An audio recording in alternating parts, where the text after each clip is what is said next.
Taking your call sign over. Team Alpha 1. Yeah, Alpha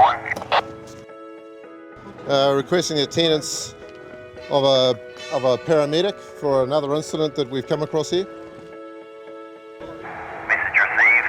Do you have any details on that additional patient over? This is an incident involving a car where a maul has collapsed on top of the car. So it's had 3 concrete slabs on it, the biggest one being about 6.8 tonnes. We're treating the patient in the car and gaining access by removing the roof from the car.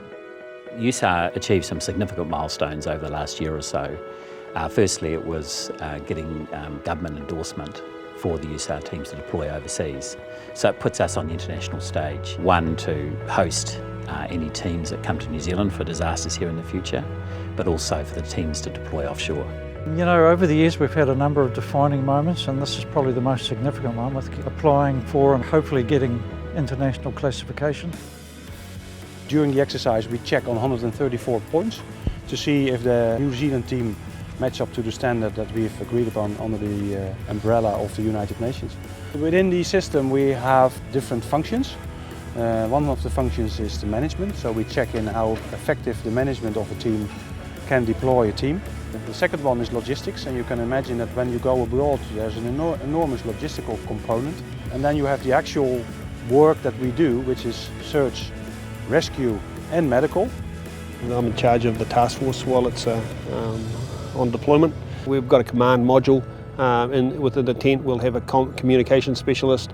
We have a representative of the government from Ministry of Foreign Affairs, and we'll also have a planning and intel officer and an information officer, as well as a deputy task force leader. When we drop on the ground, we expect to basically build a house within 5 hours. Our first thing is to get a good water supply, set up electricity, set up communications, which is a big one for us, so that we can get information in and out. And then we've got guys on task helping. Oh, there's always curveballs, there's all sorts of things, and that's part of what we do in the command tent. During the exercise itself we try to put in incentives to check what the team will do when something occurs during their normal operation. So we'd completed a steel breach, we're about to search the next void that we'd come across. At that point we're told there was another significant aftershock. So we carried out a personnel head count, found that 2 of our members were missing. So from that point we've now initiated a quick reconnaissance to find out where they are and establish a rescue of them. So the primary concern for us now is just rescuing our own members. Communication's huge. I think that's where the hierarchy of the team and the squad leaders, right up to ops managers, is really important. Just steering people in the right direction and the focus of where we want to head to the outcome, making sure that we keep to that in a methodical and a safe way. It's a higher level of teamwork, it's working under these higher pressures and a lot of extreme conditions. So yeah, it becomes a culture. What I see is actually a very highly skilled team. Their operations on the ground are up there with some of the best in the world. I think what I've seen improve over the last few years is all the support arrangements. We've always been very capable on the rubble pile, but it's quite complex having the arrangements behind the scene. Technically they are very good, and what you see is that they can grow a little bit more into the international environment, knowing that there are also other teams in the world coming to an incident like this, and you have to share the burden, you have to share the capabilities. For us, we go to great effort to select the right people. There's a lot of sleep deprivation, a lot of hard work, and really trying conditions. And we worked till about 3 o'clock this morning, I think.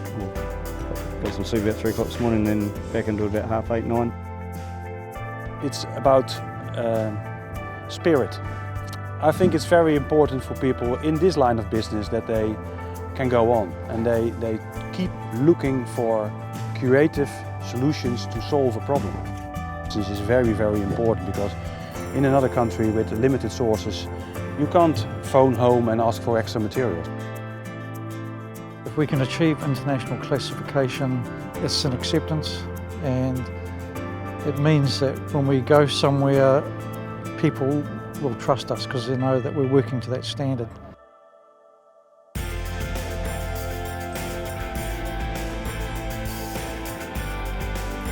It's a huge achievement for us. USAR has been developed over the last 20 years, and over those years we've seen it steadily improve. And we had the huge event in Christchurch, which really brought the whole relevance of the USAR capability alive for New Zealand and the New Zealand Fire Service. And this is a wonderful opportunity for us to endorse the skills and capability the Fire Service has got with the USAR team. Oh, it's hugely satisfying being able to help people in their time of need. And to have an effect on a positive result, that's a huge thing for us, no matter what country we're in, or if we're at home, or if we go to another country. You know, just being able to help and have success is a big thing, for sure.